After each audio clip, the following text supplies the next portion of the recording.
Al fin, después de muchos retrasos, ha salido The Day Before.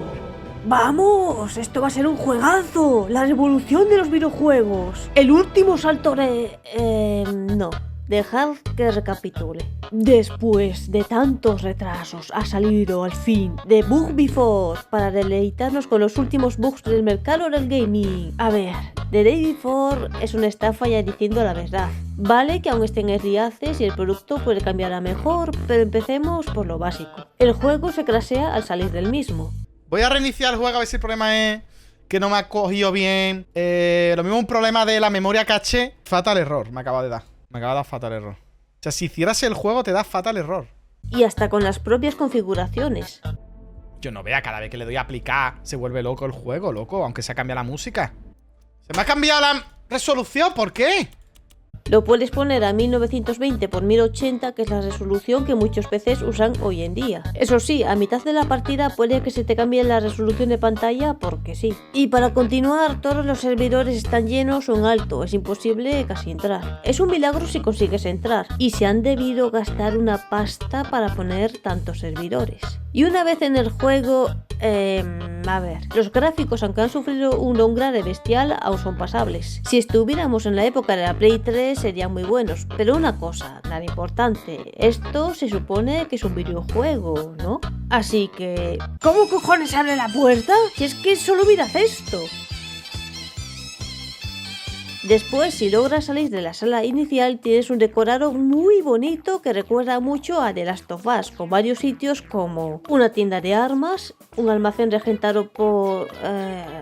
Abby. Yo no me fiaría mucho de esta, a lo mejor juega al golf con tu cabeza. Un bar para tomarte unas buenas birras y así intentar sobrevivir al juego. No al apocalipsis del propio juego, sino al mismo juego. Una enfermería. Todo bien, tenemos lo más importante para el apocalipsis. Espera. ¿Un gimnasio? Para ser el primer día después de la catástrofe no han escatimado en cosas, pero... ¿un gimnasio? No es lo más vital e importante para sobrevivir, pero bueno. Espera, ¿una sauna? ¿Pero por qué hay una sauna? ¿Day Before? ¿Juego de supervivencia? Nada, voy a subir un ratito a la sauna y luego a tomarse unas birras bien fresquitas. Y por último, pero no menos importante, tienes una parcela de tierra... ¿Qué? Que además puedes construirte una pequeña casita en esa parcela. Que vamos a ver, lo más ilógico del mundo es construirse una tienda de campaña en el bosque. Si en el mundo hay zombies acechando en cada esquina. Esto es tan ilógico como la casa de campo de The Last of Us 2. Ups. Tras coger la primera misión y entrar en el mundo abierto propiamente dicho, pues... bueno, para empezar, lootear es la misión más difícil del mundo. F por el looteo. O no te encuentras a zombies o te encuentras a un ejército de ellos de sopetón. Así que ahora viene lo más interesante del gameplay. A ver qué tal... parece que los zombies son el nuevo Internet Explorer. ¿Va más lento que yo? ¿Él corriendo va más lento que yo andando? Un poquito más rápido que yo. Y se oyen cantidad de disparos, por lo que habrá muchos jugadores. No, que va, es raro encontrarse a otro jugador. Es que además parece que han puesto sonidos de disparos para que parezca que haya mucha gente. Yo no paro de escuchar disparos de peña. No veo a nadie, Escuchando muchos disparos,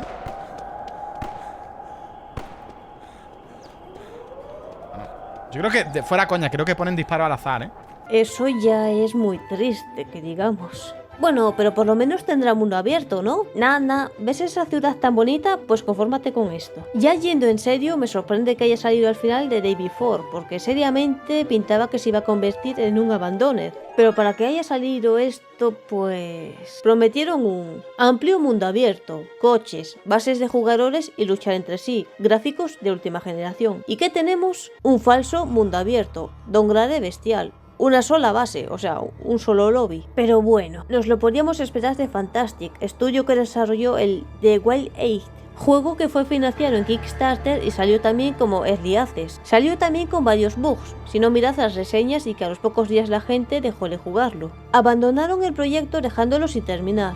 Luego está Prop Night, el cual parece que ha tenido reseñas varias, pero es que mirando los gráficos es raro que pasaran de esto a esto. Sé que me dejaron dos juegos más. Uno era para móviles y otro era un juego multijugador que ya de primeras le fue mal, ya que a los 30 días cerraron los servidores. Y para terminar tenemos The Day Before, juego que aún me extraña que conserve ese nombre, ya que según parece tuvieron problemas legales con el nombre, porque una persona había registrado el nombre mucho antes que ellos, por lo que ahora tenía que cambiarlo, cosa que no han hecho. Luego en los últimos trailers ya se veía el downgrade, y a última hora de que saliera la vez anterior dijeron que iban a cambiar el motor gráfico del juego, por lo que lo retrasaron nuevamente. Y lo de cambiar el motor del juego a último momento a lo mejor es cosa mía, pero no suele hacerse. Y lo peor de todo esto es que en su página dijeron que buscaban voluntarios para ayudar a programar el juego. Así que tenemos un juego que de salida no ha cumplido con lo que habían dicho y que muy posiblemente este juego esté hecho con personas a las cuales no les han pagado ni un duro. Pinta bien la cosa, ¿eh? ¿Recuerdas que mencioné que hay un almacén? Básicamente porque si te matan, pierdes toro. Porque si por lo menos se pudiera jugar, porque es que ni se puede, lootear es insufrible y el combate otro tanto. Mecánicas clave de un juego de supervivencia. Si no puedes casi lootear ni disparar a los zombies, pues menudo juego es este, ¿no? Que además, lo de que los servidores que haya tantos es básicamente de que hay una pequeña cantidad de jugadores en cada uno, pongamos entre 20 y 40 siendo generosos. Pero que vaya tan mal, eso ya es rendimiento del juego, está fatal optimizado y quieren sacarlo en consolas de futura generación. No sé, yo solo mirad las reseñas de Steam. No es tan mal juego, vamos a enumerar los puntos a favor.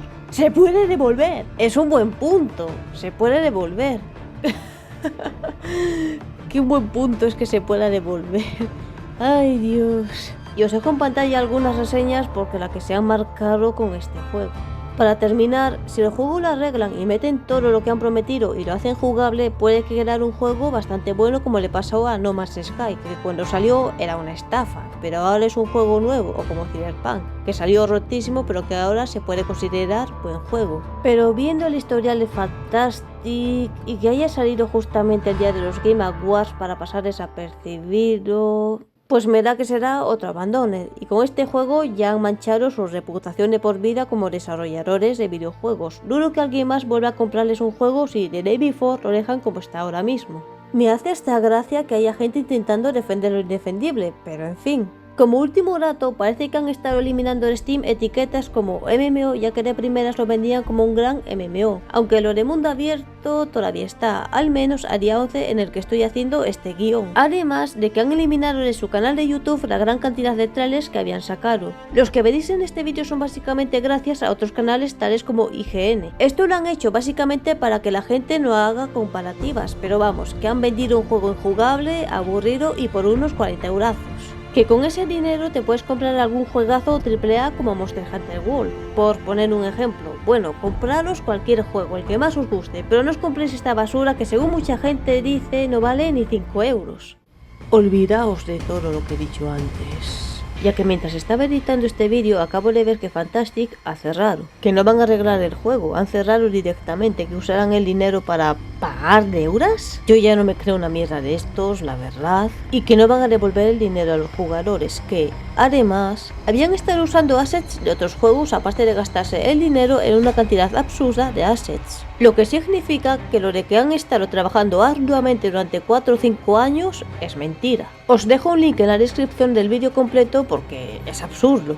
Lo que estáis viendo ahora lo he podido rescatar gracias al streamer Lena Games, a la cual le pasaron este vídeo de los desarrolladores. No os lo voy a poner todo, pero obviamente ya no se puede recuperar de YouTube a no ser que alguien lo haya resubido. Pero no os preocupéis, me tomaron la molestia de recortar el vídeo para resubirlo a mi otro canal donde podréis verlo completamente. Os dejaré el link en la descripción para que podáis verlo completo, para que veáis que tiene tela. Obviamente dejaré los links de Lena Games en la descripción de dicho vídeo. Y aparte de todo esto, al iniciar el juego en Steam salía esto. Para cumplir con su propósito de prevenir y detectar el uso de software, BattleEye puede procesar la siguiente información de usted. ¿Esto qué es? ¿Un troyano o qué? IP. Esto es al encender el juego en Steam, ¿eh? Que no me lo he bajado del Amigos ni nada, ¿eh? Identificador del juego. Información identificador de dispositivos de hardware. El número de serie. Información sobre el sistema operativo que se está ejecutando. Información sobre los archivos y la memoria relacionados con el juego. Vale, con el juego al menos, ¿no? Información sobre procesos en ejecución, controladores y otro código ejecutable. Nombre de archivo incluido en otra información que aparece aquí, que también pueden contener el nombre del usuario de tu sistema operativo. No aceptes. No, solo tiene un botón. O sea, no puedo no aceptar. Solo pone aceptar o nada.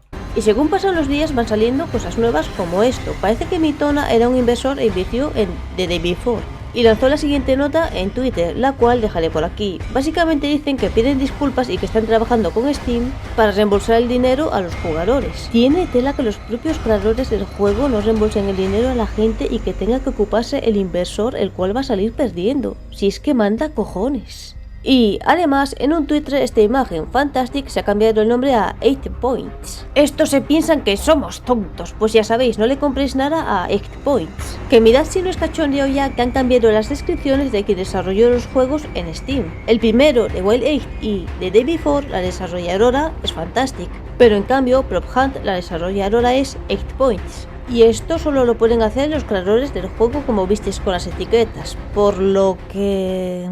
Lo peor de todo esto es que algo así ha creado desconfianza, de que a partir de ahora la gente ya no se fiará de ningún estudio indie o empresas que empiecen ahora en el mundo de los videojuegos, debido a esta gentuza. Y quiero deciros una cosa muy importante, no todos los estudios que empiezan son así y te venden un producto a medias. Yo confío en que indies como Paralives será un buen juego, así que pedid inmediatamente el reembolso de The Day Before. Están intentando borrar todo lo que hay de ellos, ya que en el canal de YouTube han borrado todos sus vídeos. Y están intentando borrar su existencia de las redes sociales, ya que el CEO de Fantastic ha borrado su cuenta de Twitter y también de LinkedIn. No sé qué tan largo será el vídeo, pero quería dejar todo esto bien explicado. Así que nada más, suscribiros, like y campanita y nos veremos muy pronto.